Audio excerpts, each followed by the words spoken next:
মৎস্য সপ্তাহের মূল স্লোগান অভয়াশ্রম গড়ে তুলি, দেশি মাছে দেশ ভরি। জাটকা রক্ষা করতে পারলে আমাদের ইলিশের প্রাপ্যতা অনেক বাড়ার কথা। ক্ষতিকর জাল এবং ট্রল ডোরের ব্যবহারের কারণে মাছ এবং সকল প্রকার জলজ প্রাণী শেষ হয়ে যাচ্ছে। জুলাই মাসের 22 তারিখ মৎস্য সপ্তাহ 2025 উদ্বোধন করার কথা ছিল, কিন্তু দুর্ভাগ্যজনক বিমান বিধ্বস্তের ঘটনায় সারা দেশ বাকরুদ্ধ হয়ে গিয়েছিল। আমরা এই দুর্ঘটনায় নিহত ছাত্রছাত্রী, শিক্ষিকা, অভিভাবক, স্কুলের কর্মচারী সকলের পরিবারের প্রতি গভীর সমবেদনা জানাচ্ছি এবং যারা আহত হয়েছেন তারা যেন দ্রুত সুস্থ হয়ে ওঠেন সেই দোয়া করছি। দেশের মৎস্য সম্পদ রক্ষা, আহরণ এবং উৎপাদনের কাজ এবং একই সাথে মৎস্যজীবীদের জীবিকার নিশ্চয়তা দেয়া মৎস্য প্রাণী সম্পদ মন্ত্রণালয়ের কাজ।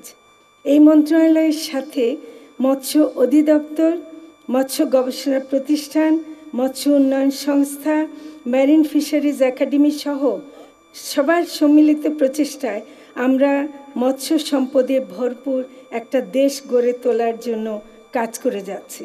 বাংলাদেশ অনেক সুন্দর একটা দেশ। এই দেশ নদী মাতৃক শুধু নয়, এখানে হাওর, বাওর, বিল, প্লাবনভূমি, পুকুর, দিঘি, জলাশয় দেখতে যেমন সুন্দর, তেমনি সবগুলোই নানা ধরনের মাছের আধার। এর সাথে জড়িয়ে আছে আমাদের লক্ষ লক্ষ মৎস্যজীবীদের জীবন ও সংস্কৃতি। বাংলাদেশে 38 লক্ষ হেক্টর অভ্যন্তরীণ মুক্ত জলাশয় আর প্রায় 9 লক্ষ হেক্টর বদ্ধ জলাশয় আছে।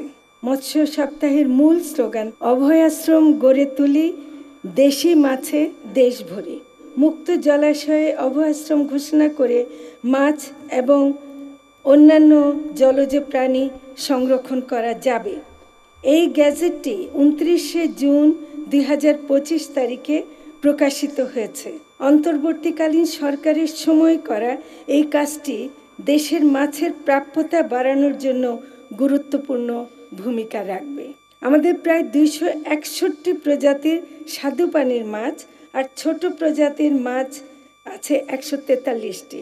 জাটকা রক্ষা করতে পারলে আমাদের ইলিশের প্রাপ্যতা অনেক বাড়ার কথা। ইলিশের আহরণ বাড়াতে হলে মৎস্যজীবীদের সহযোগিতা করতে হবে, বিশেষ করে দাদন থেকে মুক্তি জরুরি। ক্ষতিকর জাল এবং ট্রল ডোরের ব্যবহারের কারণে মাছ এবং সকল প্রকার জলজ প্রাণী শেষ হয়ে যাচ্ছে। অভয়াশ্রম স্থাপন ও ব্যবস্থাপনার ক্ষেত্রেও বেশ কিছু চ্যালেঞ্জ রয়েছে।